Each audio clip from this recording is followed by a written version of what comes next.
అని ఇంట్రాక్షన్ వేస్తా ఎలా చేస్తుంటారు? ఇక మస్తు ఉంటాయి సార్, స్టిచ్చింగ్లు ఉంటాయి, కాళ్ళు పంగల్ వాపుడు ఉంటుంది, కాళ్ళ మిగ్గలు కొట్టుడు, రోలింగ్ చేసుడు, రాకెట్లు ఎక్కించుడు. వల్ల ఉన్న కోటింగ్ హైదరాబాద్ లేదని నా ఫీలింగ్ సార్. అట్లుండే ఒకప్పుడు టీం గిట్లా మంచిగా ఉండే, క్రైమ్ టీము మంచిగా. క్రైమ్ అంటే ఇక దొంగలను పట్టుట్లా అల్వాల్ పోలీస్ స్టేషన్ బాగా టాప్ ఉండే, మంచి మంచి అనుభవజ్ఞులు ఉండే, మంచి మంచి క్రైమ్లో కొందరు సార్లు ఉన్నారు. ప్రసన్న సార్ అని చెప్పేసి ఒక ఆయన, ప్రసన్న సార్ అని ఒక కానిస్టేబుల్ సార్ ఉంటాడు, ఆయన ఒక అర్జున్ అని చెప్పి, ఒక జయరాజేష్ అని చెప్పి 6 feet ఉంటాడు, ప్రభాస్ లెక్క ఉంటాడు. వీళ్ళంతా బాగా డేంజర్ క్యాండిడేట్ సార్. వీళ్ళు అంతా ఒక టీం. మళ్ళీ వీళ్ళు అదే ఇంగ్లీష్ సినిమా ఉంటాయి కదా సార్, ఫాస్ట్ అండ్ ఫ్యూరియస్ అనే సినిమాలో మొత్తం హీరోలు అంతా దొంగలు ముట్టు ఉంటుంది చూసినా, అట్లా వీళ్ళు దొంగలు పట్టుకొని కత్తం ఒకని పేరు బయట పడ్డదంటే కత్తం వాడిని వారం రోజులలో వేసుకొని పిఎస్లో కూర్చోబెడతారు. కెచ్చులు మళ్ళీ ఘోరంగా ఉంటాయి వీళ్ళే, హైటెక్ మొత్తం. మనం ఎంత జాగ్రత్త పడ పట్టుకోవాలని పట్టుకుంటారు వాళ్ళు.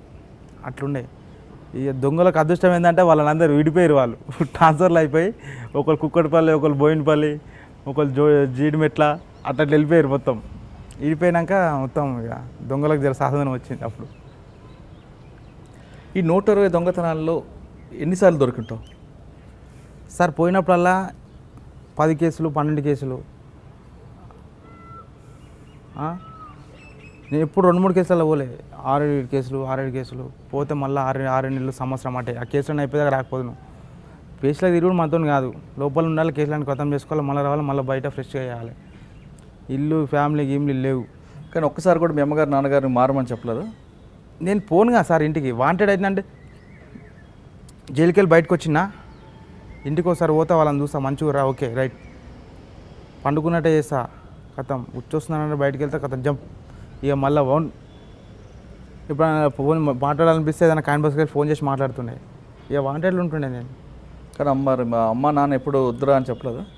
వాళ్ళు అదే మొత్తుకుంటారు సార్. ఇక రామాయణం స్టార్ట్ చేస్తారు, వద్దురా బిడ్డ నీకు ఎందుకురా, మంచిగా బతుకురాలరా, ఇంటికాడ ఉండాలరా అని. ఆమె ఏడిచిన రోజులు ఎన్నో ఉన్నాయి.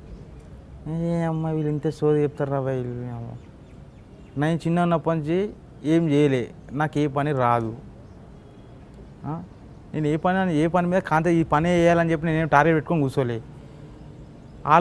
ఆలోచించే టైంలో నాకు లేదు.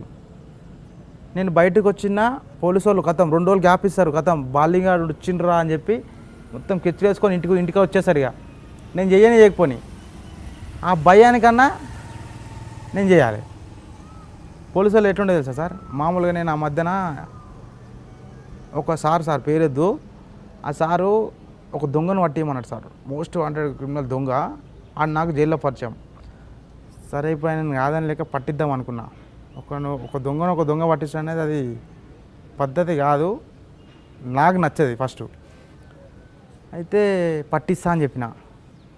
ఇక లాస్ట్కు పట్టిద్దామని ఫిక్స్ అయినా సార్. ఇక నేను మంచిగా మారాలంటే వాడిని పట్టేయాలా అని చెప్పి చించలగూడ జైలుకి ములాఖాత్ పోయినా, వానితో మాట్లాడినా, వాని నంబర్ తీసుకున్నా, వచ్చి ఇద్దామనే లోపే నన్ను అరే నేను రారా కలుస్తా అని చెప్పి కానిస్టేబుల్ సార్ పిలిచి సార్ నేను లోపలేమని లోపలేసేసి పిలిచి నాకు మైండ్ బ్లాక్ అయిపోయింది. అబ్బా పోలీసు బుద్ధిరా, పిలిచి మరి లోపలేస్తారా నాన్న అని చెప్పి అడిగిన. అన్న నీతో అవుతుందే కదా నన్ను బయట తీసుకొచ్చారు అంటే, లేదురా సిఎస్ఆర్ రావాలి, మాట్లాడాలి నీతోని, అప్పుడే నువ్వు బయటకా లోపలికా అన్నాడు.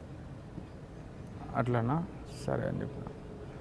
రాత్రి తిన్నా పన్నా లాకప్లా. పొద్దున్నే ఒక లాండర్ కానిస్టేబుల్, నేను ఎవరో తెలియదు ఆయనకు, వచ్చారే బాబు బాత్రూమ్ అన్నాడు. బాయ్ అని చెప్పి చాలా గోడ దింకి జంపు. వీళ్ళు క్రైమ్ వాళ్ళు ఉంటే నాకు హ్యాండ్ కప్పులు అవి వేసేసుకోతారు బాత్రూమ్కి. నేను పోతే మళ్ళీ రాను, బాత్రూమ్ పోడే మళ్ళీ వచ్చి ఉండేది. వీడు ఎస్కేప్ అవుతారా నాయన అని చెప్పి 4-5 ఉంటారు. నేను బాత్రూమ్ పోతే అక్కడ వచ్చింది కానిస్టేబుల్, మొత్తం గోడ దింకి జంప్ అయిపోయినా. నాకు ఫుల్ జ్వరం వచ్చింది సార్. నేను వేరే మా చుట్టాలింటి కాడ వండుకున్నా.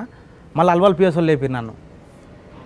వారం గ్యాప్లా నా దగ్గర అఫెన్సులు లేవు, నేను ఏం దొంగతనం చేయలేదు, ఏం చేయలేదు, నా దగ్గర రూపాయి లేదు. నేను పానంబాలకి నేను ఉంటే నన్ను పట్టుకొని ఆ సార్ చనిపోయిండు, కానిస్టేబుల్ సార్ జమదార్ ఆయన. అరే బాలింగం 50 తులాల బంగారం రికవర్ కావాలి, లేకపోతే నీ ఈపు విమానం అవుతా అంటుండు డైరెక్ట్. అబ్బా ఈ కొట్టే చంపుతారా నాయన అనుకున్నా నేను. ఇక ఏం కాలేదు, నాకు అర్థం కాలేదు. చల్ అబ్బా ఇట్లా కాదని చెప్పి మళ్ళీ అల్వాల్ పిఎస్ కొత్త కట్టిరి సార్. ఫస్ట్ ఎస్కేప్ నాదే అందులోకి వెళ్ళి. అంతకుముందు ఏ పోలీసు ఎస్కేప్ అయ్యావు? డైరెక్ట్ పొల్యూషన్ ఎవరు సీఏ?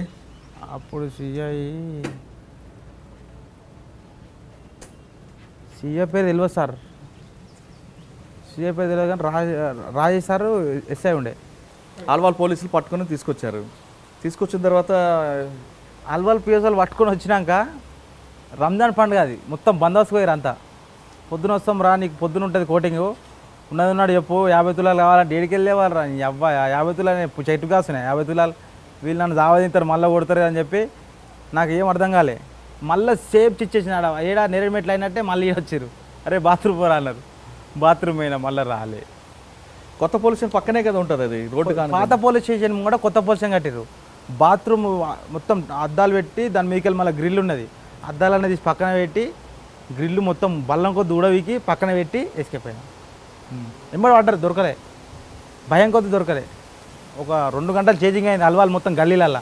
ఒక 30 మంది ఎంబడి నా ఎంబడి దొరకలే. ఆల్వాల్ పోలీస్ స్టేషన్లో పారిపోయినప్పుడు 30 మంది చుట్టుముట్టినా దొరకలేదా? దొరకలేదు సార్.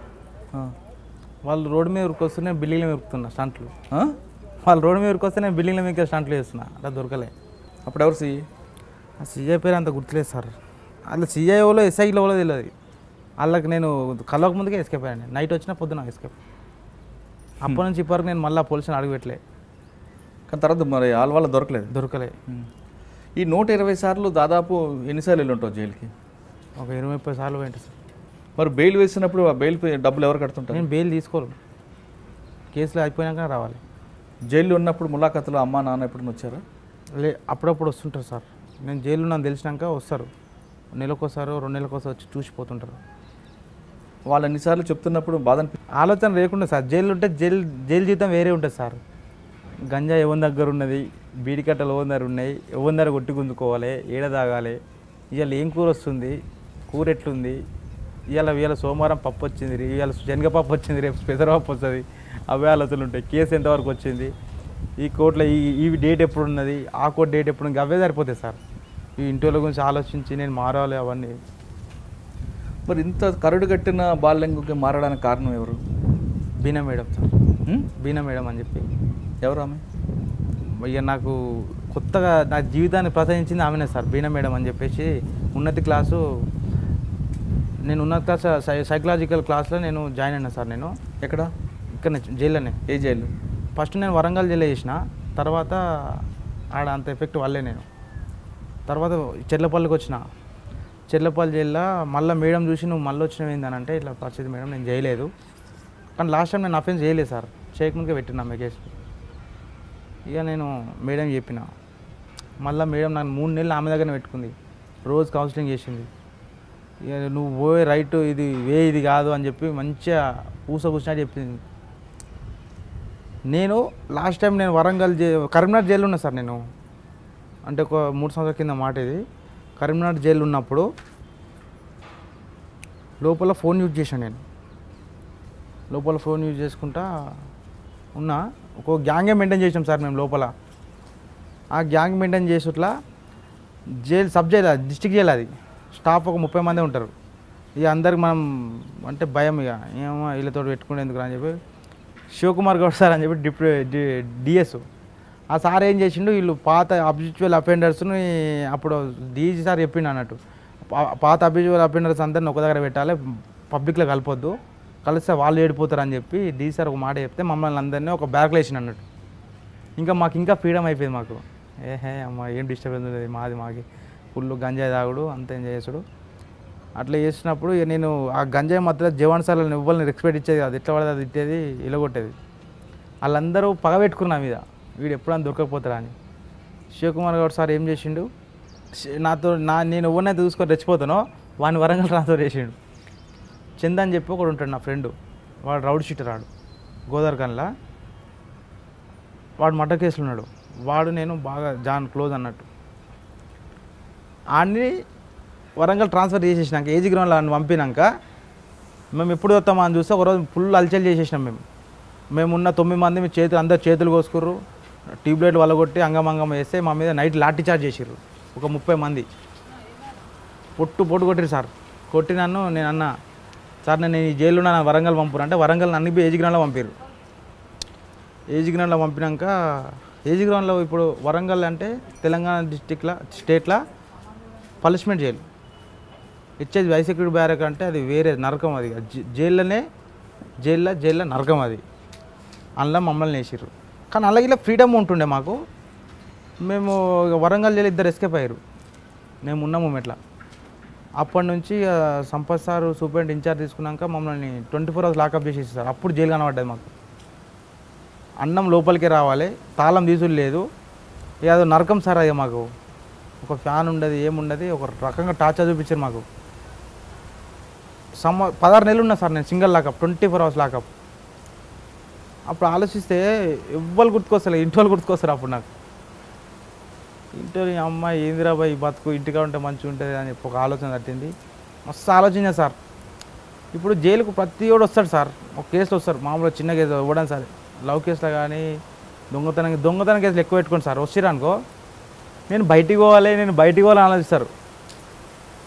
మళ్ళీ రాకుండా ఏం చేయాలని కూడా ఆలోచించాడు సార్. ఆడనే పోతుంది. జైలు ఉన్న చెప్పమ్మకుంటే ఫస్ట్ బయట పడాలి, ఏముండదు ఆడ. బయటికి పోయినా ముచ్చారు, తర్వాత ఏమైనా ఆలోచిద్దాం. కానీ ఇప్పుడు ఫస్ట్ బయటికి పోవాలి, అదొక్కటే ఆలోచన ఉంటుంది. నాకు బెయిల్ ఎప్పుడు వస్తుంది, బెయిల్ చీట్ వస్తే కథం, నా పేరు వచ్చిందా అని అడుగుతారు. కానీ ఆలోచన ఉన్నది. మళ్ళీ బయటకు పోయినాక మళ్ళీ అదే దోస్తులు తాగదాం రారా అంటే పోవాలి, తాగిన మాత్రం ఏదో చేయాలి. కానీ బీనా మేడం ఎలా మార్చారు? బీనా మేడం నన్ను చూపించింది సార్ అద్దంలా, ఇట్లా కాదురా నువ్వు ఇది అన్నీ దాన్ని చదివింది సార్ బీనా మేడం. ఇప్పుడు పిచ్చోని భాషనే చెప్తారు, మంచోనికి మంచి భాషనే చెప్తారు.